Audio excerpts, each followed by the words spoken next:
Shri Ajith വണ്ണിയൂർ, SIR പൂർത്തിയാക്കിയ ശേഷമുള്ള ആദ്യത്തെ തെരഞ്ഞെടുപ്പ് തമിഴ്നാട്ടിൽ എന്ന പോലെ ബംഗാളിലും നടന്നിരിക്കുക. ബംഗാളിലെ തെരഞ്ഞെടുപ്പിലെ പെർസെൻറ്റേജ് കണ്ടാൽ നമ്മുടെ കണ്ണു തള്ളിപ്പോകും. 92.07. ഇത് വലിയ അത്ഭുതമൊന്നുമില്ല. കാരണം SIRൻ്റെ ഒരു ഫലമാണ്. അതായത് പരേതാത്മാക്കളും അതുപോലെ തന്നെ കള്ളവോട്ടുകാരും വിദേശികളുമൊക്കെ വോട്ടേഴ്സ് ലിസ്റ്റിൽ നിന്ന് പുറത്തായതിൻ്റേതായിട്ടുള്ള ഒരു ഗുണപരമായിട്ടുള്ള ഫലമാണ്. പക്ഷെ ചോദ്യം ഇതാണ്, ഗുണ്ടായുസത്തിലൂടെയും ജനാധിപത്യ വിരുദ്ധതയിലൂടെയും ഭരണഘടനാ വിരുദ്ധതയിലൂടെയും കേന്ദ്രവിരുദ്ധതയിലൂടെയും ഇക്കാലമത്രയും തൃണമൂൽ കോൺഗ്രസ് പിടിച്ചിരുന്ന ഭരണം ഈ പ്രാവശ്യം നഷ്ടപ്പെടുത്താനുള്ള ശക്തി ഈ പോളിങ്ങിൻ്റെ ശതമാനത്തിന് ഉണ്ടാകുമോ? ഈ പോളിങ് ഈ പറഞ്ഞതുപോലെ ശതമാനത്തിൽ വലിയ അത്ഭുതങ്ങളൊന്നുമില്ലെങ്കിലും ആ പോളിങ്ങിൻ്റെ ആ ഒരു ശൈലിയിൽ ഒരു വലിയ മാറ്റം വന്നിട്ടുണ്ട്.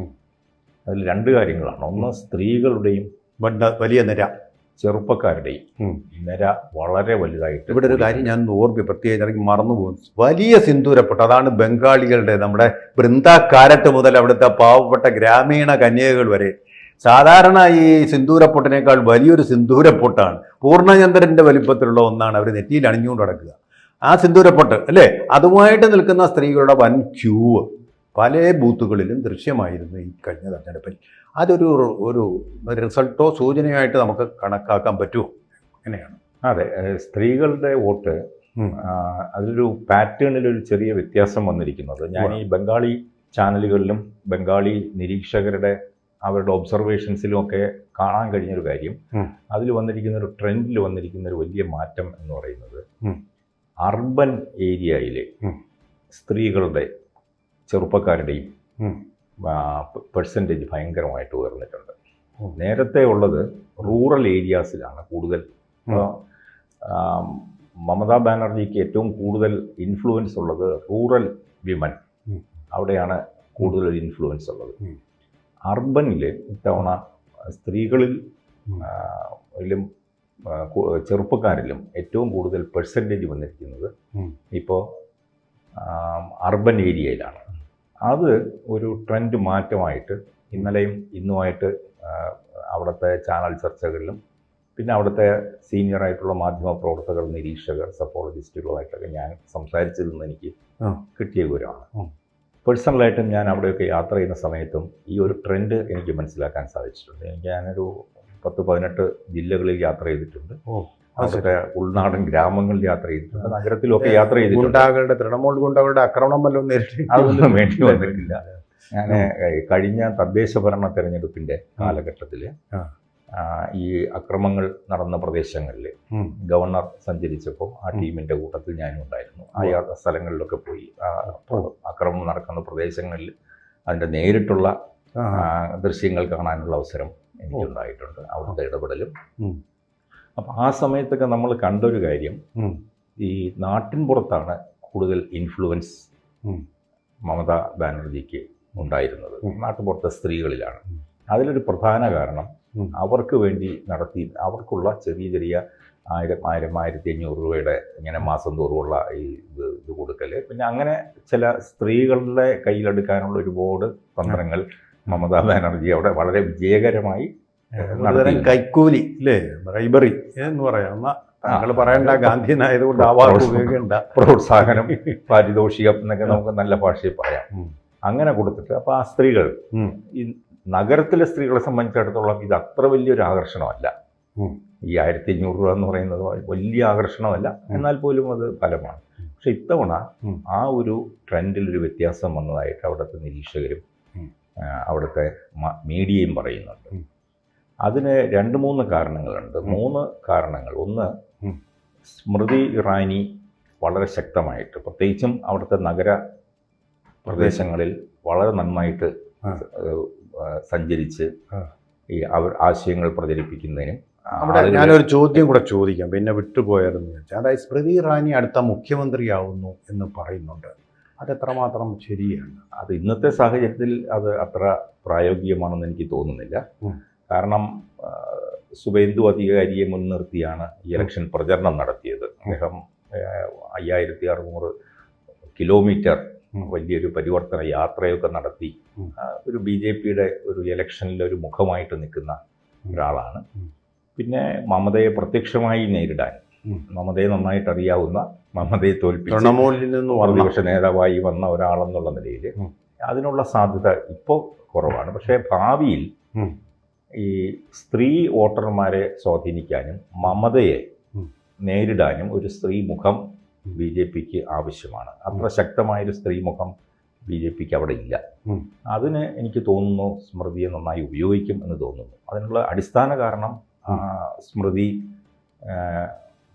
പാതി ബംഗാളിയാണ്, എന്നല്ല അമ്മ ബംഗാളിയാണ്.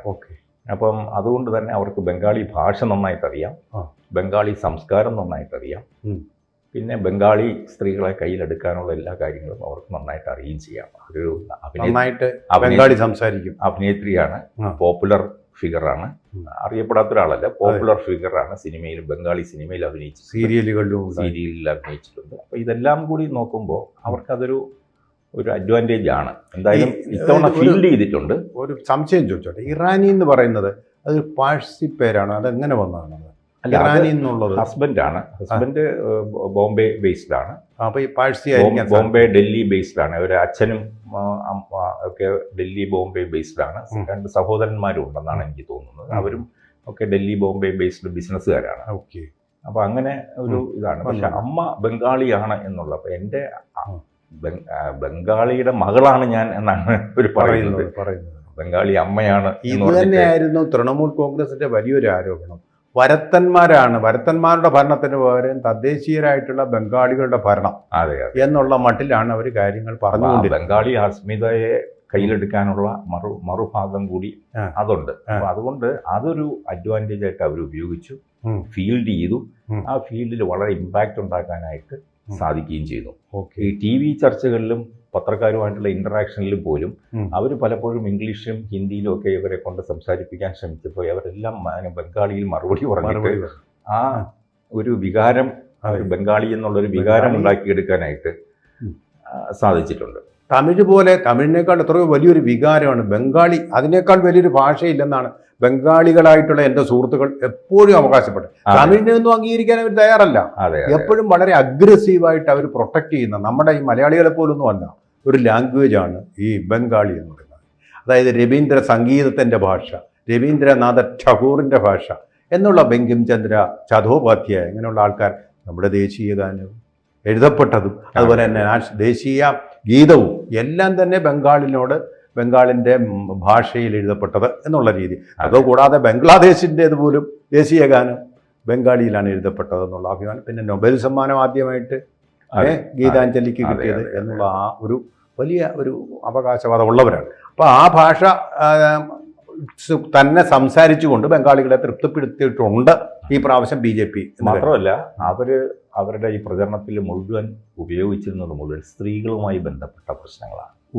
അതായത് ഒന്ന്, വനിതാ സംവരണ ബില്ല് ഇന്ത്യ മുന്നണി തോൽപ്പിച്ചു എന്നുള്ള, സ്ത്രീകൾക്ക്, ബംഗാളിലെ സ്ത്രീകൾക്ക് കിട്ടേണ്ടിയിരുന്ന ഒരു പ്രാതിനിധ്യം ഇല്ലാതായി എന്നുള്ള ആ പോയിന്റ് അവർ വളരെ സ്ട്രെസ് ചെയ്യുന്നുണ്ട്. ഒന്നാമത് അത് പ്രധാനമന്ത്രിയും ആഭ്യന്തരമന്ത്രിയും അവിടെ നടത്തുന്ന പര്യടനങ്ങളിൽ മുഴുവൻ നടത്തുന്ന പ്രചരണങ്ങളുടെ ഒരു എക്കോ, അതിന്റെ ഒരു ഇത് അവിടെ പ്രചരിപ്പിക്കാൻ ഒരു ഓപ്പറേഷൻ സിന്ദൂറാണ് BJP അവിടെ ശരിക്കും നടത്തിയത്. സിന്ദൂരപ്പൊട്ടിന്റെ എന്ന് വേണമെങ്കിൽ പറയാം. രണ്ടാമത്തെ ഒരു കാര്യം അവർ വച്ചിരുന്നത്, സ്ത്രീകൾക്ക് വേണ്ടിയിട്ട് കേന്ദ്ര ഗവൺമെൻറ് നടപ്പാക്കിയിട്ടുള്ള പദ്ധതികൾ, ആ പദ്ധതികളെല്ലാം ഓരോന്നായിട്ട് അവരെടുത്തു പറഞ്ഞിട്ട് അത് ബംഗാളിലെ സ്ത്രീകൾക്ക് കിട്ടാതിരിക്കുന്നതിന് തടസ്സം നിൽക്കുന്നത് മമതയുടെ സർക്കാരാണ് എന്നുള്ളൊരു ഫോക്കസാണ് അവർ ചെയ്തത്. 3, സ്ത്രീകൾക്കെതിരായിട്ടുള്ള അതിക്രമങ്ങൾ, അവിടെ നടന്ന RJ കൗർ, സന്ദേശ് ഖാലി, ഈ സംഭവങ്ങൾ പിന്നെ വെച്ചുകൊണ്ടുള്ള ഒരു വലിയ പ്രചരണം എന്ന് മാത്രമല്ല, അവർ കോൺസെൻട്രേറ്റ് ചെയ്ത 2 മണ്ഡലങ്ങൾ. അപ്പോൾ ഒന്ന് ഈ പിന്നെ RJ കൗർ, അവിടുത്തെ മെഡിക്കൽ കോളേജിലെ വിദ്യാർത്ഥിയുടെ അമ്മ, ആ വിക്ടിമിൻ്റെ അമ്മ മത്സരിക്കുന്ന മണ്ഡലമാണ്. അവർ രത്ന ദേബ്നാഥ് എന്ന് പറഞ്ഞ കാൻഡിഡേറ്റ് ആണ്. പാനിഹാട്ടി മണ്ഡലത്തിൽ നിന്നാണ് അവർ മത്സരിക്കുന്നത്. ആ പ്രദേശത്ത് അവർ സ്മൃതി ഇറാനി വളരെ നന്നായിട്ട് പ്രചരണം നടത്തുന്നുണ്ട്. അതുപോലെ സന്ദേശ് ഖാലിയിലെ ഒരു വിക്ടിമായിട്ടുള്ള രേഖാ പാത്ര എന്ന് പറയുന്നത് അവര് BJP കാൻഡിഡേറ്റ് ആയിട്ട് കഴിഞ്ഞ ലോക്സഭയിൽ മത്സരിച്ചു. പക്ഷെ അത് തോറ്റു. പക്ഷെ അവര് ശക്തി സ്വരൂപ എന്നാണ് പ്രധാനമന്ത്രി അവരെ ഈ മീറ്റിങ്ങുകളിലെല്ലാം വിശേഷിപ്പിക്കുന്നത്. അപ്പൊ ഈ രണ്ടുപേരെയും മുൻനിർത്തിക്കൊണ്ട് സ്ത്രീകളുടെ പ്രതീകമായിട്ട് അവതരിപ്പിക്കാനായിട്ട് അവർക്ക് സാധിച്ചിട്ടുണ്ട്. അതിൽ ഒരു പ്രധാന പങ്ക് വഹിക്കുന്നത് ഈ സ്മൃതി ഇറാനിയാണ്. അപ്പോൾ ആ ഒരു സ്ത്രീമുഖം ഒന്ന് BJPയുടെ ഒരു സ്ത്രീമുഖമായിട്ട് ബംഗാളി അറിയാവുന്ന ബംഗാളിയുടെ മകളായ സ്മൃതി ഇറാനിയെ അവതരിപ്പിക്കുന്നു. അവര് അവിടുത്തെ സ്ത്രീകളുടെ പ്രശ്നങ്ങൾ, അവരുടെ പിന്നെ കേന്ദ്ര സർക്കാരിൻ്റെ പദ്ധതികൾ സ്ത്രീകൾക്ക് കിട്ടാതെ പോകുന്നതിൻ്റെ കാരണം അവിടുത്തെ നിസ്സാരമായ അവരുടെ ഏറ്റവും അടിസ്ഥാനപരമായ കാര്യങ്ങളാണ്. അവർക്കുള്ള വീട്, ഗ്യാസ് കണക്ഷൻ, കുടിവെള്ളം, വികസന പദ്ധതികൾ, ഇങ്ങനെയുള്ള പ്രധാനമന്ത്രിയുടെ പേര് ചേർത്തുള്ള ഒരുപാട് പ്രോജക്റ്റുകളുണ്ട്.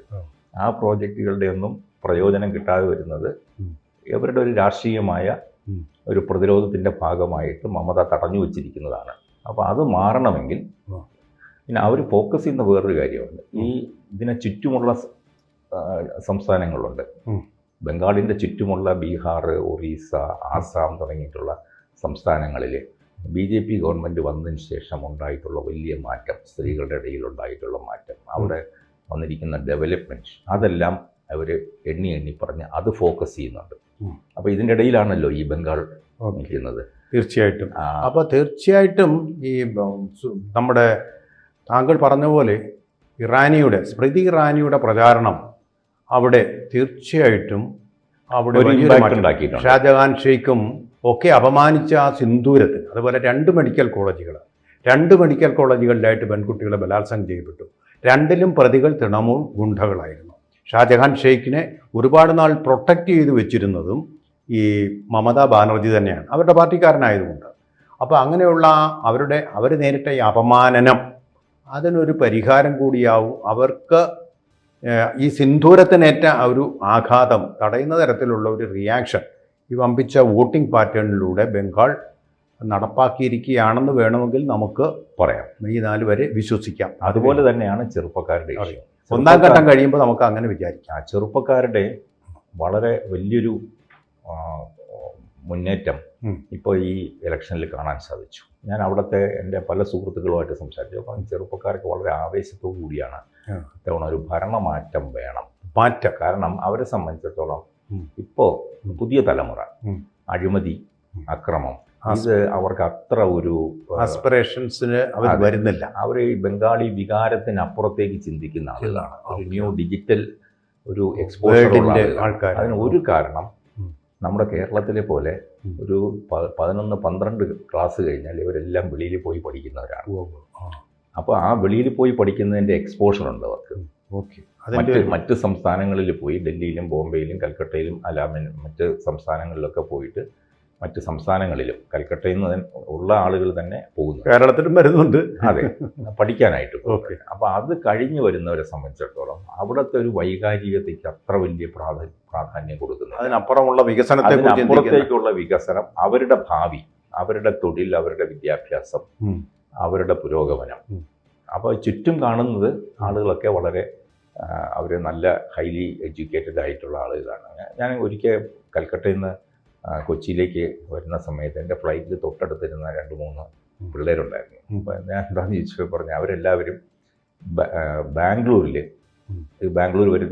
വരുന്ന ഫ്ലൈറ്റായിരുന്നു. അപ്പോൾ ബാംഗ്ലൂരിൽ പോകുന്ന എന്താണെന്ന് ചോദിച്ചപ്പം IT കമ്പനികളിൽ അവിടെ IT പഠിച്ചവരും ഇവിടുന്ന് തന്നെ പഠിച്ചവരുമായിട്ടുള്ള ആളുകൾ കൂടുതലും ജോലിക്കായിട്ട് വരുന്നത് ബാംഗ്ലൂരിലാണ്. പിന്നെ കുറേ പേര് കേരളത്തിലും വരുന്നുണ്ട്. അപ്പം അവിടെ അവർ പറയുന്നുണ്ട് കൽക്കട്ടയിൽ ജോലി ചെയ്ത് കഴിഞ്ഞാൽ മാക്സിമം ഒരു 15,000 രൂപയായിരിക്കും അവർക്ക് കിട്ടാൻ പോകുന്നത്. ഒരു IT BTech ഒക്കെ കഴിഞ്ഞ് MTech ഒക്കെ കഴിഞ്ഞവർക്ക് 15,000 രൂപ മാക്സിമം കിട്ടും. ഇപ്പോൾ ചുരുക്കി പറഞ്ഞാൽ പണ്ട് നമ്മുടെ നാട്ടിൽ നിന്ന് ആൾക്കാർ കൽക്കട്ടയിൽ പോയിരുന്നു ജോലിക്ക് വേണ്ടി. ഇന്നിപ്പോൾ കൽക്കട്ടയിൽ നിന്ന് ആൾക്കാർ തെക്കേ ഇന്ത്യയിലേക്ക് വന്നുകൊണ്ടിരിക്കുന്നു. അതെ. അപ്പോൾ അങ്ങനെ ആ ഒരു ആസ്പിറേഷൻസ്, അപ്പോൾ അവരുടെ ആസ്പിറേഷൻസ് ഉണ്ട്, അവർക്ക് നല്ല ജോലി, നല്ല വിദ്യാഭ്യാസം. ഉം. അപ്പം അങ്ങനെ ഒരു ഭരണമാറ്റം വരണം എന്നുള്ളൊരു താല്പര്യം ആളുകളുടെ ഇടയിലുണ്ട്. അതെങ്ങനെ റിഫ്ലക്റ്റ് ചെയ്യും എന്നുള്ളത് ഒരു പ്രധാന ഘടകമാണ്. തീർച്ചയായിട്ടും അതാണ് ഈ തെരഞ്ഞെടുപ്പിൽ റിഫ്ലക്റ്റ് ചെയ്യും. ഇപ്പോൾ രണ്ടാം ഘട്ടം വരാൻ പോകുന്നേ ഉള്ളൂ, അതിൽ റിഫ്ലക്റ്റ് ചെയ്യും ഇത് രണ്ടാം ഘട്ടത്തിലും എന്ന് തന്നെ നമുക്ക് ന്യായമായിട്ടും പ്രതീക്ഷിക്കാം. ഒരു മാറ്റം, മാറ്റം എന്ന് പറഞ്ഞ വാക്ക്, മാറ്റം എന്ന് പറഞ്ഞാൽ BJP ആണ് അല്ലെങ്കിൽ NDA ആണെന്നുള്ള കാര്യത്തിൽ തർക്കമില്ല.